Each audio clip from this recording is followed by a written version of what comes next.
informasi menjadi sangat vital. Dalam layanan kesehatan, khususnya di fasilitas kesehatan, inovasi teknologi sangat diperlukan untuk meningkatkan kualitas pelayanannya. Salah satunya dengan penerapan Sistem Informasi Manajemen Rumah Sakit atau biasa kita sebut SIM-RS. Sebelumnya, apa sih SIM-RS itu?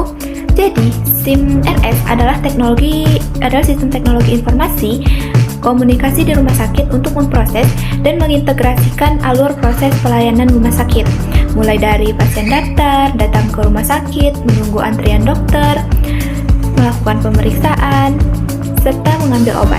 SIM-RS adalah bagian dari sistem informasi kesehatan dalam bentuk jaringan koordinasi, pelaporan, dan prosedur administrasi untuk memperoleh informasi secara tepat dan akurat.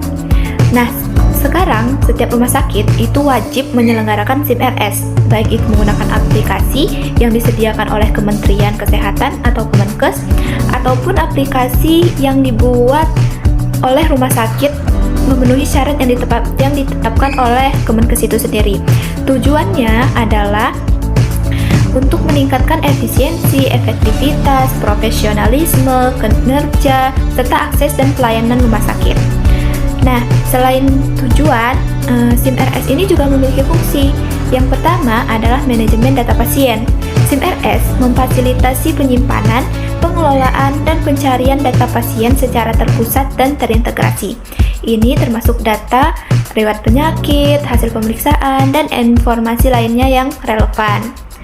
Nah, yang kedua, rekam medis elektronik atau biasa kita sebut RME. RME ini memungkinkan pembuatan dan pengelolaan rekam medis pasien secara elektronik. Jadi kita nggak perlu lagi tuh nyari tumpukan dokumen. Nah, selanjutnya ada penjadwalan layanan. SIM-RS membantu dalam penjadwalan janji temu pasien, operasi, pemeriksaan penunjang, dan layanan lainnya.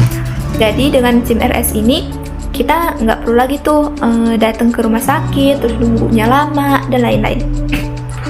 Lalu yang keempat ada pengelolaan keuangan. Jadi selain yang di atas, SIM-RS ini juga mengelola keuangan, di mana di aplikasi atau website milik rumah sakit nanti ada ringkasan tagihan yang kita lakukan gitu selama kita menjalani pengobatan. Lalu yang kelima ada integrasi sistem. SIM-RS dapat terintegrasi dengan sistem lain seperti laboratorium, radiologi, farmasi. Jadi semua ada di sistem informasi manajemen rumah sakit tersebut. Jadi kita bisa ngelihat tuh data-data dari farmasi, radiologi, dan lain sebagainya. Lalu yang keenam adalah efisiensi pelayanan. Nah, pelayanan ini jadi lebih cepat, lalu data pasien lebih mudah diakses, penjadwalan lebih teratur. Seperti yang tadi tuh, kita nggak usah lagi nunggu di rumah sakit lama gitu. Nah, selanjutnya ada pengambilan keputusan. Jadi, SIM-RS ini kan menghasilkan laporan dari staf radiologi, lalu dari perawat, lalu dari staf kefarmasian. Semua data ada di SIM-RS ini. Jadi, kita bisa melihat data-data tersebut untuk pengambilan keputusan. Lalu yang selanjutnya ada pengendalian persediaan atau apotek atau gudang.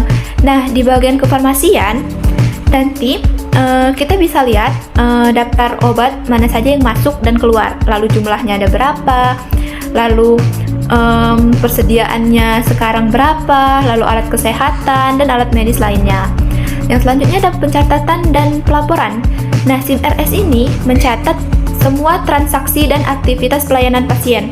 Jadi, dari awal pasien login, lalu daftar, lalu menunggu antrian, sampai pasien pulang, itu ada tahapannya tersendiri. Jadi, di setiap tahapan tersebut, kita mengisi data-datanya. Makanya, di SIM-RS ini, semua data tentang pasien bisa kita akses dengan mudah dan dapat diakses oleh tenaga kesehatan di rumah sakit. Sekarang kita masuk ke macam-macam SIM-RS. Nah, SIM-RS ini memiliki banyak jenisnya, mulai dari aplikasi, website, atau desktop. Nah, yang kita ambil contoh sekarang adalah yang berbentuk website. Nah, yang berbentuk website ini, dia dapat diakses melalui web atau brosur pada berbagai perangkat seperti komputer, laptop, atau tablet. Nah, kelebihan dari website ini adalah kemudahan akses dan tidak memerlukan instalasi khusus. Nah, seperti pembelajaran sebelumnya, kita akan membahas tentang SIM-RS yang berbentuk website ini.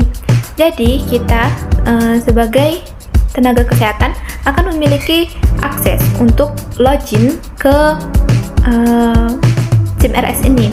Nah, di dalam SIM-RS berbasis web ini juga memiliki daftar-daftar nama pasien yang sudah melakukan antrian atau sedang mengantri untuk janji temu kepada dokter. Nah, dari mana sih data-data pasien ini? Pasien awalnya akan mendaftar ke JKN Mobile yang dinaungi oleh Kemenkes. Nah, data dari pasien tersebut akan masuk ke SIM-RS rumah sakit yang dia tuju atau yang dia daftarkan.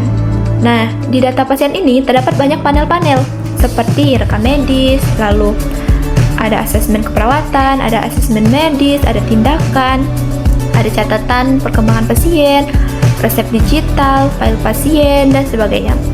Nah, setiap panel ini wajib diisi oleh pihak rumah sakit. Mungkin itu saja yang bisa saya sampaikan. Kesimpulan dari materi kali ini adalah penggunaan SIM-RS dalam pengelolaan rumah sakit atau klinik memberikan banyak manfaat, baik bagi pasien, staf medis, dan manajemen rumah sakit. Mungkin itu saja materi yang bisa saya sampaikan kali ini. Saya cukupkan. Wassalamualaikum warahmatullahi wabarakatuh.